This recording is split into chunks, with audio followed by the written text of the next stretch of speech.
and I was taken to hospital.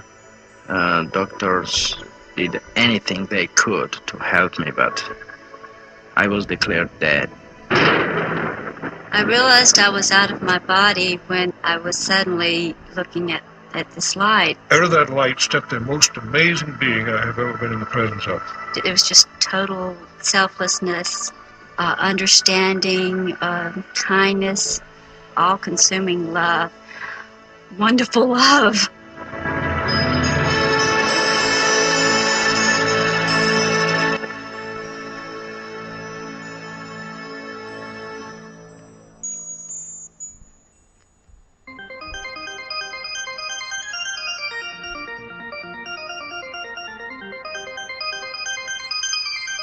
After a time in this light, all of these people have to pay a return trip back. What they tell us is that the reason they chose to come back was not for themselves, because for themselves they would rather have stayed with this presence of love. When they do return, incidentally, then the story becomes very interesting from the point of view of human psychology, because we find that these patients are profoundly changed, that they are imbued with a totally new value structure, that whatever in their lives before they had been chasing, whether it was money or power or fame or any of these other things that people seek, they say that after this experience, their value primarily is to love others, to seek loving relationships with their fellow human beings. And also they tell us that they have no more fear of death whatsoever.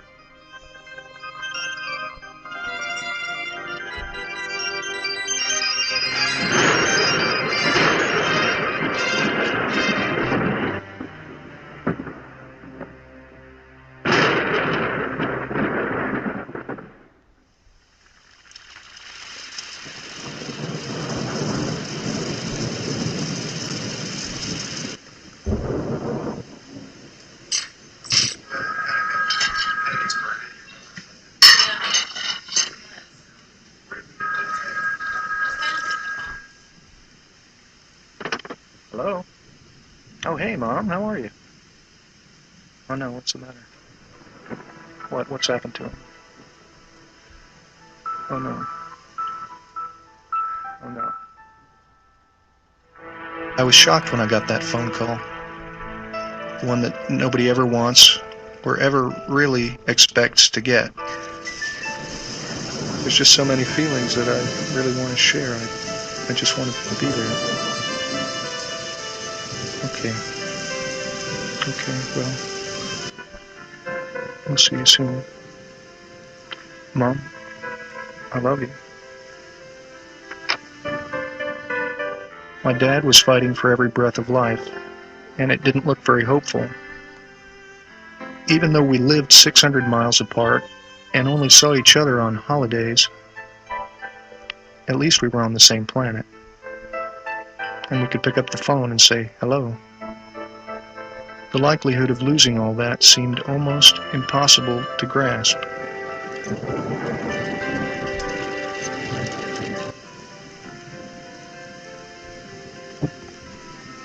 Dear Dad, I'm so sorry to hear about what you're going through. I know you're rugged, but you gave us a good scare.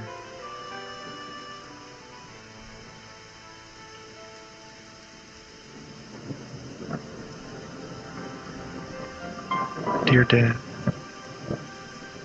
I'm writing you this letter because I don't know if I'll ever see you again, yet I have so much I want to say.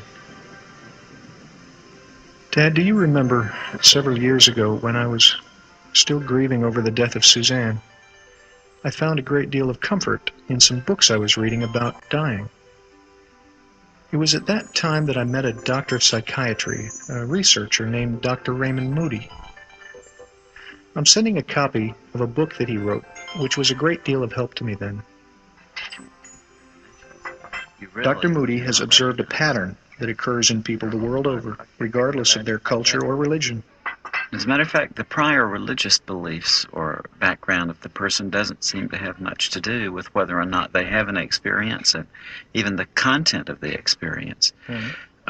We've even had people who say that prior to their experience they were atheists or agnostics who have very beautiful and full-blown near-death experiences. Really? And did they remain atheist and agnostic? Not at all. Once they come back, they tell us that they're totally transformed and they have no more doubt whatsoever that there is a God and that there is a life after death. It's about his research on the stories of people who have approached death, many of whom actually had the experience of dying and then were revived and lived to tell about it. What happened is I felt like I'd been hit by a train. But what had happened was I was talking on the phone, holding the telephone like this. The lightning came down the phone line, entered my neck. It went through my spine, threw me up in the air. As it threw me in the air, it knocked me out of my shoes and welded the nails in the heels of my shoes to the nails in the floor, which is how I was grounded and I didn't explode. Before I shot myself, I measured like we did in CPR to find where the heart was. And that's where I just took the barrel and put it up against my chest and pulled the trigger. I had not responded to treatment. I was getting worse, and the doctor had come to see. And at this point, he says, I've lost her. She's gone. And I thought, well, who's he talking about? But just before this, I had been in terrible pain. I was just hurting so bad, I wanted to get away from it. 15 minutes before I was to be picked up by a Jeep, I was discovered to have a temperature of 106.5, and instead of waiting for the Jeep, the captain in charge of the ward sent me over to X-ray, and the last thing I remember was the captain in charge of the X-ray asking if I thought I could stand up long enough for them to get a picture of my chest. And I remember hearing that X-ray making that peculiar whirring sound and then a click, and I'm told that I collapsed in a heap. This wasn't a typical bee sting because I quickly realized that there was a problem, and I tried to telephone someone for help. The rest of the ranger station was about 3 miles in, and I tried to telephone my boss to send some help, and I fell and went unconscious. And luckily, from what I understand, he drove through. My boss drove through a little while later and noticed that I normally just waved to him as he came by, and I was lying down on the floor, and he called the ambulance. I was a dissident in Soviet Union, and I had an invitation from United States. In 1975, I received this invitation. In 1976, I was given the exit visa, and I was leaving for New York that day, and I was coming to take my passport, and I was ready to fly. My family was already in airport waiting for me. That time, on sidewalk, I was moved over or run over by car. It was fabricated by KGB. They wanted to kill me and not to let me go. And I was taken to hospital. Doctors did anything they could to help me, but I was declared dead. This is pretty much all over the world. We found this common pattern. They tell us that at this point where their doctor says they are dead, that they may actually hear the physician say, oh my, he's dead, or we've lost her, or something like that. And they say that from their perspective, actually, they still feel very much alive. Indeed, their consciousness is heightened. And they tell us that they seem to leave their physical bodies. They say that they float up, typically right above the bed in the operating room or the emergency room, and they look down and they can see their own physical bodies lying on the bed down below. I was above my body. I was floating, and there were people around me, except I didn't realize that that person there was me. But then all of a sudden I heard this statement, "He's gone, he's gone." And it was the paramedic making that statement to the driver. At that point, I was standing behind the paramedic. I was watching him work on my body. And suddenly there was commotion beneath me, and then I started noticing all of the people underneath me, and the EMS workers were pushing the stretcher down the hall, and I really wasn't concerned with my body. I was more concerned with, there were a couple of plainclothes policemen over where the guns were, and one of them was wrong about something, and I was trying to tell him that he was wrong. And I could see the soldiers and the nurses and the doctors, but they could not see me. And I went from ward to ward, bed to bed, trying to find a soldier that I thought that looked like me lying in the bed. I was becoming more and more desperate because, as I say, I could see these human beings, but I could not communicate with them. Finally, I went into this little isolated ward room. And sure enough, lying in the bed with the sheet pulled up over the head was this body that I had to recognize as me because it had my fraternity ring on its finger. And there was this slight buzzing at the ear, and I felt myself pop out of the body. I don't know how I came out. I was just suddenly out of the body. And I sat down on the head of the bed a minute to look around. Then I felt myself float up to the ceiling, and I was looking down, and he said, "She's gone." And I couldn't believe it, and I thought, well, who's gone? And I was trying to look down to see. And I felt presences with me. Guardian angels is what they were, but I called them guides. I was suddenly looking at this light that seemed to be in the corner of the room. But the first thing I thought was, where did you come from? And she said, "I've always been here, but you weren't able to see me before."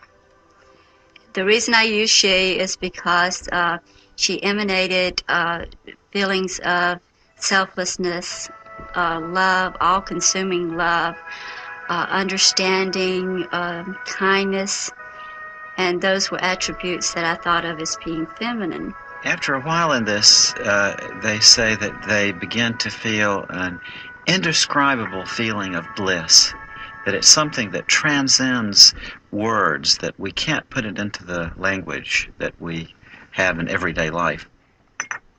One man, for instance, told me that although he was in great pain in his chest prior to leaving his body, as soon as he left his body, that he was overcome with a tremendous sense of joy and peace, a kind of ecstasy. There was absolute freedom of your soul and body, and this amazed me. And this was very interesting too. I was happy to be in such experience because I could see their thoughts. I could see everything what was happening. I could smell, I could hear, and I could see their thoughts. This was the main thing what was very, very making me happy and proud. I don't know this word is good to use here or not, but I'm proud of that I can see their thoughts. But I can remember that it felt very exciting to be above and to be out and looking down and not threatening at all. Then I knew I was supposed to be keeping up with my body, so I followed my body through the hall and out the front door. And there's something about being outside when you're out of your body, but when I got outside, it was just wonderful. But it seemed like I was always just kind of looking through the ambulance because I was enjoying being outside. It's really kind of a nice experience with the lights and everything and the feeling of lightness. As I have come out, I'm in no pain, but I'm also just free of everything. I'm no one's wife, mother, or daughter. I'm just myself alone. I have the distinct memory of always trying to look at myself and thinking how much better looking I thought I was than that. Because this guy was ugly, he was in trouble, and he had these blue lines all down his face. And I was happy, truly happy, to be away from that body. They could have it. And I did not feel one bit of remorse or sadness, no matter what had happened. But it was not bothering me. I saw my body and I hated it, and I didn't want to come to my body back. It looked like this sort of feeble, sick person. And it didn't dawn on me until it seemed like many minutes later, I'm sure it was a flash, that that person was me. And that they were trying to revive me because I was dying. And in fact, my heart had stopped. There's a skeptical part of me, too. Mm-hmm. And I wonder sometimes whether or not this might just be people's hallucinations that they're going through, or just a natural shutting down process when the brain is dying. Mm-hmm. I used to wonder about that myself, Peter. What has turned me around on that issue is that so often these patients are able to give us very correct descriptions of what was going on during the resuscitation from a point of view they couldn't have had from that perspective of that physical body lying on the table. For instance, my friend Kim, who works at a medical university out west, was telling me that she was involved in resuscitating a young patient named Maria. And Maria had been believed dead, but was successfully revived, and when she came back to consciousness, my friend Kim happened to be standing there by her bedside. And Maria grabbed onto Kim and said, during the resuscitation, when she was out of her body, she drifted outside of the hospital entirely and saw an old shoe on a ledge on a window outside an upper floor of the hospital. And Kim was actually able to go there and to verify that the shoe was there exactly as the patient had specified. Really? And all of a sudden, I'm aware of people out in the hall. The room had been sealed off because he was going to do surgery in the room. So I immediately went out through the door, did not open it, just went out. I was immediately on the other side of in the hall. But I go up to my daughter and I try to make her hear me. Kathy, go home and change your clothes. I couldn't make her hear me, so I went to her dad. And I said, Judd, take Kathy home, change her clothes. She shouldn't be out like this. While they were in the hall there, and I was trying to send them home, a brother of my husband's came up. And he was talking to him, and he had gotten worried to come. And one of his neighbors was also in the hospital, and he came up and started talking to my brother-in-law, wanting to know what he was doing at the hospital and what he was going to do that weekend. He said, well, it looks like my sister-in-law is going to kick the bucket, and I was planning to go to Athens, but I'll stick around now to be a pallbearer. Later, I was also able to talk to him. He didn't want to admit it, but he did admit this is what he had said. And I laughed at him because it embarrassed him. It was amazing that I was never leaving my body too. I was everywhere who thought about me, but I was with my body. It means that I was not leaving one part for another. I was everywhere at the same time. I could be in New York, I could be in Longview, Texas.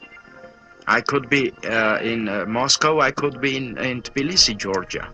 In any place, there was no distance and time at that time with me. And this time I'm thinking, I want to see my sister.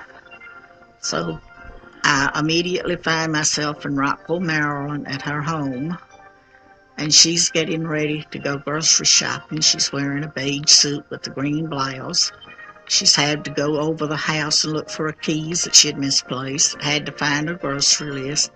And finally, she walks out her front door to get in her blue Monte Carlo Chevrolet. And I feel there's no need for me to go to the grocery store with her, so I let her go on. And I'm going to pop over then to another sister who lives a few miles away from her. And this other sister had already left home. I was able to determine she had gone grocery shopping herself. So the guides asked me, was I ready to leave this area now? And I agreed, said yes. About 2 weeks after I had this near-death experience, I was in contact with my sisters, and I brought this fact up to her and described, and she said, well, how did you know? I didn't see you. You weren't here. I could communicate with the children, with very little children who couldn't speak and who couldn't walk and who were very little, and just coming from that place where I was going. And this was amazing communication with them, spiritual communication. We never spoke in words. We spoke in mental communication. And she had broken hip, and nobody understood why she was crying so loud. And the doctors and his parents were very concerned about this. And I said, don't cry anyway, nobody will understand why do you cry. And she stopped crying and she smiled, and it was incredible experience for that people who were around, and they looked at her and said, what's happened? Why she's not crying at this time? I want to tell them that, she has this disease. This happened with her. But I couldn't communicate with them. After the third day, when I was back to my body, and after 3 days when I could speak, I said to them that, your daughter is crying because of this. She has a broken hip, and this is the diagnosis which you are seeking on, and they found that it was truth, They were shocked and they were surprised. I've also wondered whether or not people may not just be going to places that they've known before in their memory. Well, they certainly do that. They do go to places where they have been, but they also fairly frequently end up in places where they didn't know existed on the way. And in one case, that of Dr. George Ritchie, he was actually able to find a place that he had seen in his out-of-body experience. I had left that room, went as far as Vicksburg, Mississippi. Saw a man getting ready to go into a white all-night cafe there on the corner of a street there in Vicksburg, and asked him if he could tell me if I was going in the right direction to get to Richmond. And this man acted the same way that a ward boy had in the corridor that I passed as I was going out of the hospital, like he could neither see me nor hear me. Actually, I walked right through the ward boy going out. But I was so determined to get back to Richmond that never even stopped me. And when this guy couldn't see me, then I realized that there was a vast change. Something was wrong, that these people could neither see nor hear me. The way that I know that it was Vicksburg, Mississippi, because 10 months after this experience, I came back through Vicksburg and recognized the white all-night cafe on the corner. Time and distance, as you and I comprehended in this room, simply does not exist, because simply by wanting to be heading back towards Richmond, apparently I was. And before I tell you about the most adventurous kind of out-of-body traveling, I want you to promise me that you'll come to visit me and say goodbye before you actually leave this world. There are occasional reports from people who experience another dramatic form of traveling, that they actually leave their body, zoom up above the Earth, and travel far into space and see the Earth down below. Dr. Carl Jung, the great Swiss psychiatrist, was an example of this phenomenon when he had his near-death experience in 1944 in a heart attack. At the beginning of 1944, I broke my foot, and this misadventure was followed by a heart attack. Extremely strange things began to happen to me. It seemed to me that I was high up in space. Far below, I saw the globe of the Earth bathed in a gloriously blue light. I saw the deep blue sea and the continents. I could see the snow-covered Himalayas. I knew that I was at the point of departing from the Earth. The sight of the Earth from this height was the most glorious thing I had ever seen. After a while in this situation, though, they become to realize that although they can see and understand perfectly what's happening, no one else is able to see or hear them. So they seem to undergo a state of turning inward of the sense of identity, if I could call it that. They become aware that this phenomenon they're experiencing has something to do with what we call death. And it's at that point that the more transcendental parts of the near-death experience tend to unfold. I have this pain, and I'm in darkness. I cannot see anything. Then I cannot move hand, then I cannot move my body. And then I understood that I am not them, but I am. And it scared me. Fear. Unknown. Why are all people afraid of darkness? Because they don't know what is in darkness. The fear of darkness is because of unknown. Ununderstandable makes you to be afraid of something. That's why I was afraid too. I was afraid of this darkness. I was afraid of being there. But more afraid was that I was somewhere without my body. But I was. And I was a scientist, you know. I worked on idea of psychology and languages, you know. I learned physics, I learned chemistry, I learned many other physiologies, anatomy, and all it was based on dialectical materialism, historical materialism. And in my idea it was impossible to be somewhere without your body. Where is my main component, my life, my body? You know, I was scared to death, but I was already dead. And that was the amazing feeling, to understand that you are, but you are not, if you think you are. If I think, I thought, I am. But if I am, and if I think, why cannot I think positively what's happening around me? And I began to think about light. I saw light outside of darkness, and it shocked me. But first feeling which I had was to come to that light. The first thought which came to me was to go into this light. And I had that movement. They describe to us how they seem to be drawn into an enclosure of some sort. They often call it a tunnel. And they go through this tunnel quite rapidly, and they come out on the other side into an incredibly brilliant and warm and loving light. Don't know exactly how I entered the tunnel or just at what point, but it was when the guides had asked me, and I said yes, and I feel myself going in an upward motion. The tunnel is not too big, just seemed for one person to go one at a time.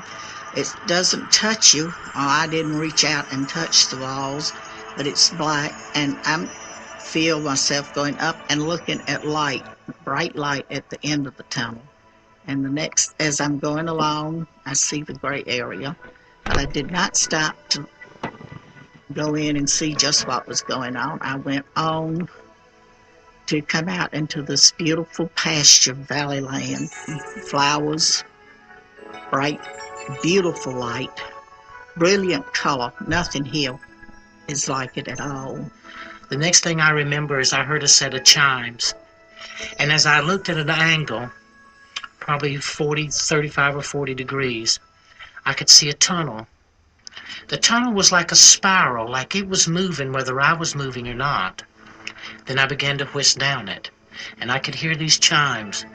But I was in utter peace and utter tranquility. And it was such a stark, dramatic difference between the way that body was and what was happening to that body and this place I was, this utter peace. As I moved closer to the light, I was kept being surrounded and filled with this love of like, I can't describe it except when you haven't seen your parents in a long time.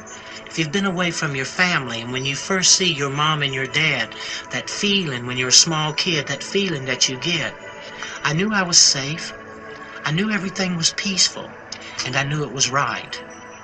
As I came into the tunnel, came through the tunnel, I came into a place much like walking out of a dark room into a bright room, as if my eyes were trying to adjust to this brilliant light. The contrast between the brilliant light of the lightning bolt and the brilliant light that was in the tunnel was another thing that was quite dramatic. Because this light was so brilliant and so bright, it passed through me, it permeated me. It and I became one. For years now, we've been using the expression of seeing the light at the end of the tunnel. And I wonder whether it was started, perhaps, by people who had near-death experiences many years ago. In fact, I've been shown some paintings of just this scene that were done several hundred years ago. In the 15th century, the Dutch painter Hieronymus Bosch even painted this theme in his painting Ascent of the Blessed. In the foreground and the bottom of the painting, we see people who are dying, and as they are dying, they're surrounded by spiritual beings who attempt to turn their attention upwards. Above them, there's a tunnel which goes off into the distance, and at the end of the tunnel is a very bright light. As these people go through the tunnel, they kneel reverently into the light.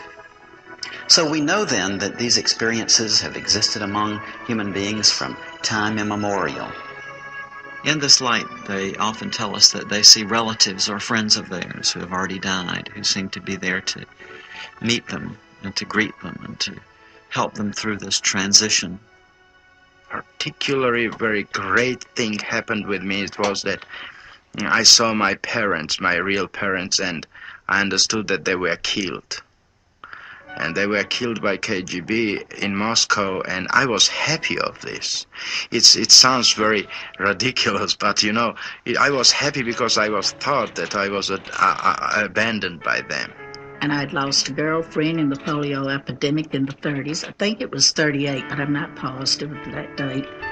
And she assured me that everything was fine and she was happy. And I also saw my grandparents coming to meet me. I had never known my grandfathers. They had both passed away before I was born. But I did know my grandmothers and my mother also.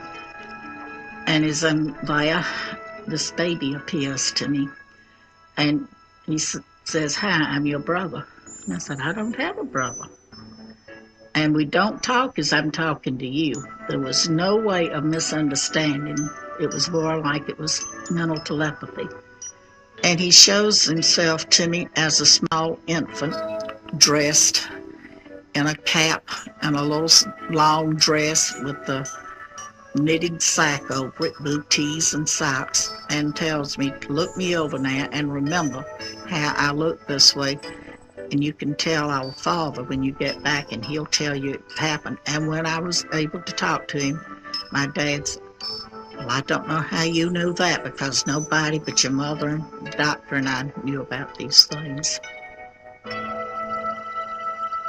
So it gives me hope to know that whatever happens, we'll be seeing each other again one day, as we're greeted by those loved ones, family and friends who have already died. All these greeters seem to be encouraging us to come into the presence of that light, and are letting us know that everything is going to be okay. The being of light that these patients often describe encountering is plainly a personal being. They say that they are in the presence of a being of complete love, who accepts them and loves them totally, and who has a wonderful personality, is very knowledgeable about them, very wise, very helpful, also has a wonderful sense of humor. This is the most wonderful part of it. This is a warm, loving light. It's the most masculine, but it also has overtones of mother love, sisterly love. This just pulsates around. He has totally accepted me and forgiven me for everything I've ever done. But can I forgive myself for some of these selfish things I have done? She took on all the pain and all the suffering with total understanding of what had brought me to that point, and it was like we were intertwined, and that everything that I felt, she felt too. And there was this unconditional love, like most parents have for their children, that no matter how bad I might have been, or that I was totally loved and totally understood, because she understood the motivation behind what I did. There was this togetherness, this empathy that she had for me, and just wonderful love. And sitting there wondering what to do next, when suddenly that room became flooded with light. And then three things happened simultaneously, just like that. Something deep inside of the spiritual being sitting on the side of the bed looking at the corpse lying in the bed was told to stand up. You're in the presence of the Son of God. Out of that light stepped the most amazing being I have ever been in the presence of, the most powerfully built male I have ever seen. To my right, I saw a being coming toward me. In those days, I had never heard of the death experience or ever had it described to me, so I had no idea how to relate to it. Since then, I've heard people describe it as God or Jesus or Moses or lots of different names, a great angel. I believe that this being of light was my higher self, the greater part of me, looking at the part of me that just experienced this life. As this being, because this being, I was so comfortable with this being and so assured that only if someone knew themselves and knew the love of God in them, then they could have that same relationship with themselves. And it was as if this being had come to be with me. And now, once being in the presence of a being who knows everything about you, to know that he totally accepts you and totally loves you, I never wanted to leave this being again under any circumstance. Yeah, this is one of the most interesting parts of the near-death experience to me.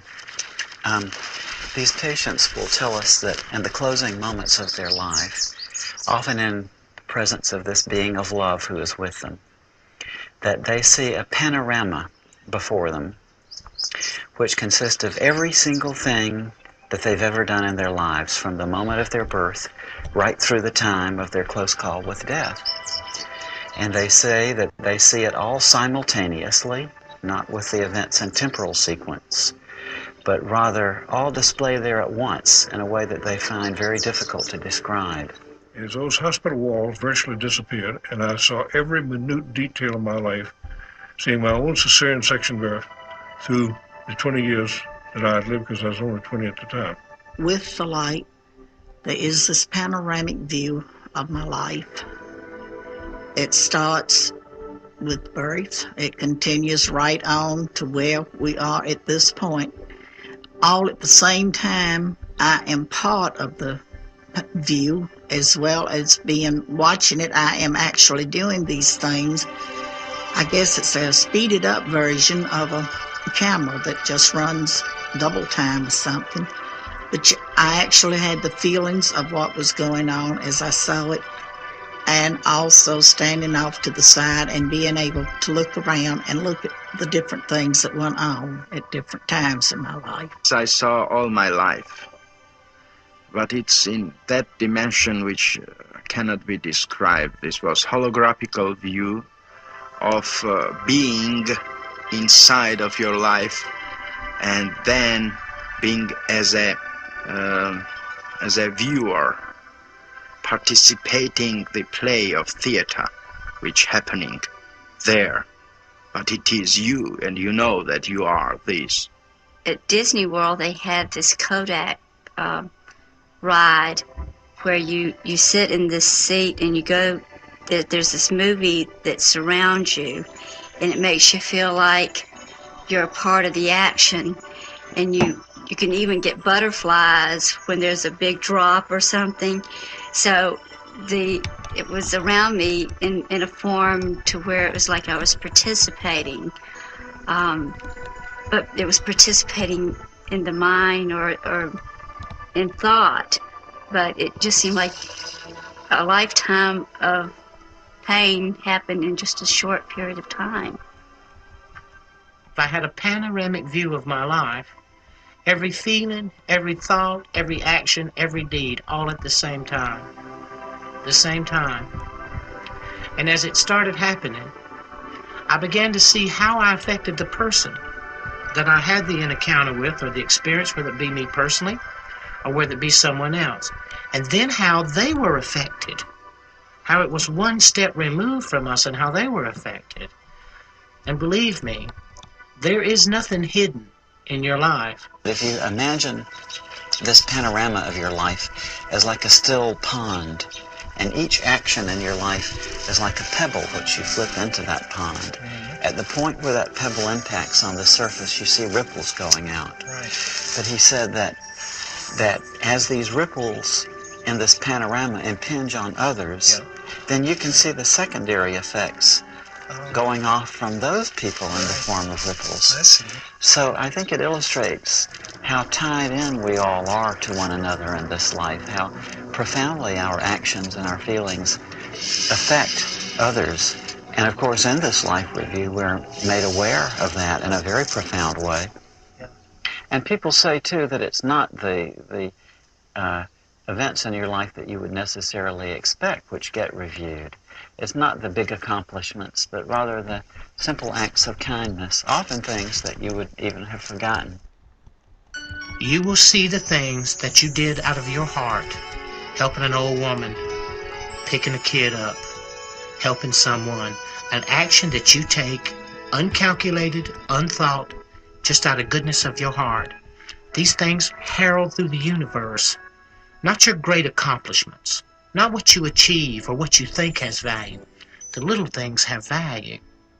And what I had always thought was important and nice things I had done, they didn't even count for anything. It's the little unknown things that you do for one another.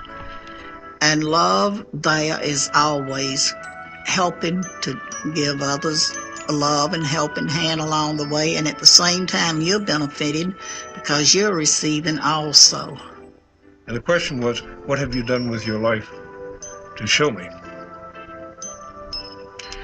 Well, I'm looking around this panoramic view, and I'm hoping that you'll notice some good things. And of course, I'm trying to pick the best thing, and hoping you won't see some rather embarrassing things that happened to me as a teenager. And I thought, well, I was an Eagle Scout. Immediately came back that glorified you. Again, the answer the second time. What have you done with your life? But this time the emphasis was on to show me. But I understood what he was saying. He was asking me, had I learned to love my fellow human beings the way that he totally accepted and loved me? And when you look at it from a place to review and to be critical of yourself, not to be judged, to be condemned. There is no condemnation in it. There is none. There is nothing but, hey, look at yourself. Look who you really are. And look what you've done. And then give it a value in the eyes of God. The death experience gives you a value of what that love is. That you are so deeply loved and that you yourself so deeply love. You begin to sense a part of yourself greater and far more magnificent than you ever give yourself credit for.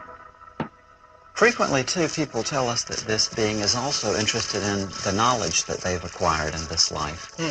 If there's a scene in which one is seeking knowledge by taking a course or attempting to understand something, that this being comments in an almost offhanded sort of way, that even after we die, the process of learning goes on, and that what we learn here we can take with us to the next realm.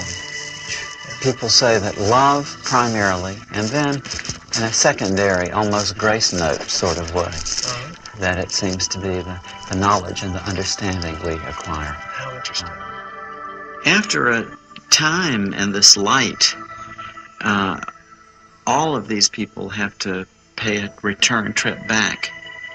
And it's very interesting that when they do, after having been in the presence of this being of love and light for a while, they literally don't want to come back. They resist the attempts very often made to send them back. I never wanted to come back. I wouldn't have traded, and I would not trade today. For the few moments that I got to spend on the other side, I wouldn't trade 20 of these lives. And when I had to come back, I came back dragging, kicking, and scratching because I didn't want to. And I'm told then, are you ready to go back? No, I want to go on to the City of Light. No, don't you want to go back? And I could hear my daughter and look back and see her and my husband. They were saying, bye, don't go, come back to us. Mama, I need you. Mom, come back. And they asked me again, are you ready to go? I said, no, but it seems that my daughter needs me, so I must go back. I really had no reason to go back except that I can remember my mother. And I know that I'd put her through a lot. I was a very accident-prone kid. And she used to say, if you ever die before I do, I'll never forgive you. My mother was so adamant about me not dying before she did. I think that's what first came into my mind. We are alive because of love. And this was what brought me back, which, to be honest, I didn't want to come back, but this love brought me back. Love of that people who wanted me back. Other times they say that they're given a choice, that they're told that they can either go on with the experience that they're having then, or else they can return to the life they've been leading. She said, you can stay here, or you can or go back. If you stay, you're going to have to go through everything that brought you to this point. And at the same time, I was seeing the things that had brought me to that point, the things in my life that were painful. There were other things, but somehow the things that had been painful were the things that made the biggest impact. And I knew that I didn't want to go through that again. So there is no way to escape that if you try to kill yourself and you succeed, somehow you're going to have to go back and live the life from the beginning and go through everything that was painful in your life, and then have to go from the point where you killed yourself also. So you're not escaping. And people will say to me, they say, well, Daniel, what about hell? I'll say, well, they didn't bring it up, and I darn sure didn't. Because maybe they might have checked and said, hey, Daniel, you're on this wrong list, you're supposed to be somewhere else. They also want to know about hell. Is it a fiery, burning place? Well, what I found to be hell was separation from God. This is a total hell. Darkness, where I was first. This is the same as somebody told you, the separation from light, from love, from God, from infinity. Of course, this is hell. That's why suicide was condemned by all religions. That's why they are telling that you will go to hell. It means you will go to nowhere. And nowhere does not exist. It means you will go somewhere on opposite than goodness.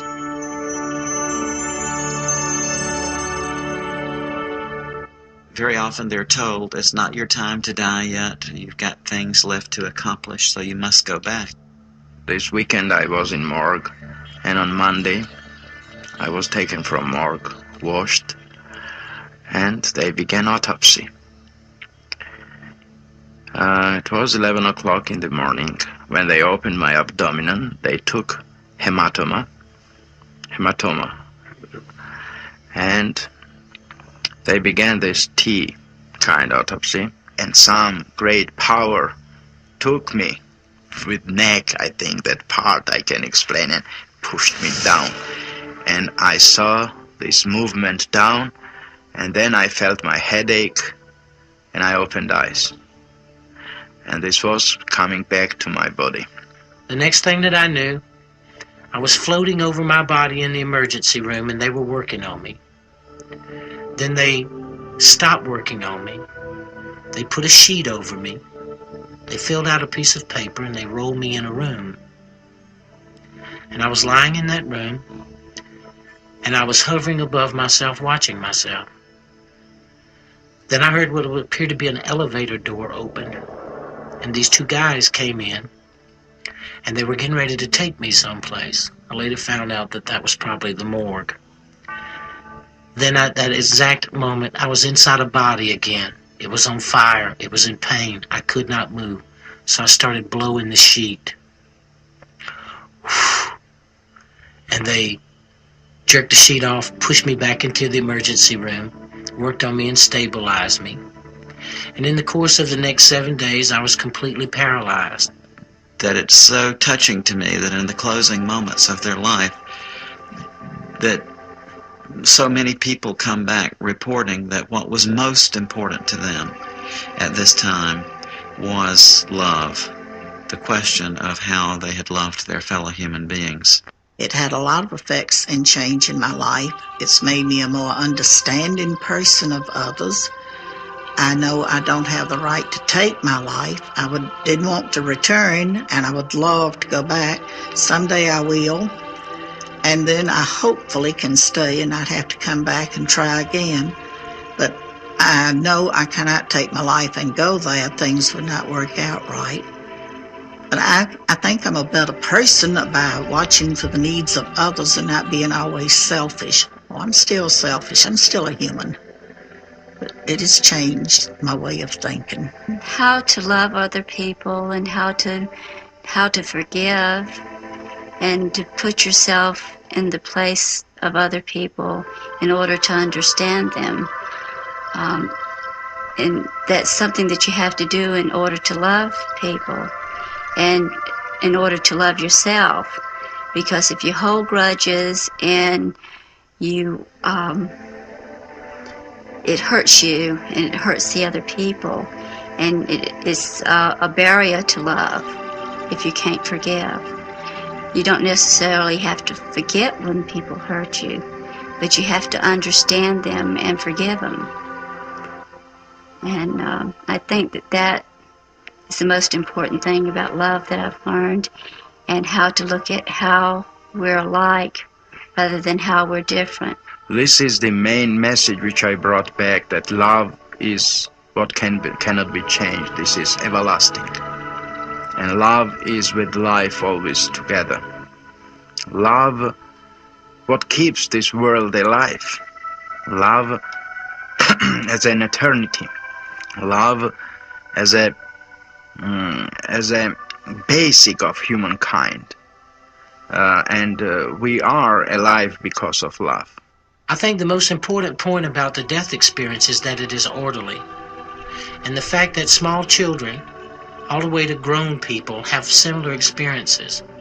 And if people could understand that if they would pay more attention to each other and to care and have faith and hope in each other, we could also begin to believe and have faith and hope in the true nature of the love of God. And not God in a religious value, but God in a spiritual value. That through love all things are truly possible. And also they tell us that their fear of death is totally gone after this, that they have no more fear of death whatsoever. I saw life as a infinite life, infinite light, as a everlasting being. We cannot die because we are already created to live forever. The dimension of spirit is everlasting life. The third thing that I've learned is that life is forever. Death is nothing more or less than a doorway. It's something you walk through. Death does not exist. Don't be afraid. Death is only the part as a station, railroad station, where you come always to go to another life. I find it very comforting and encouraging to hear from so many people who have explored life beyond physical death that life goes on. So I know it's true, if either of us went tomorrow, we'd be joined again in what must seem like an instant. Back in a flash, as you always say.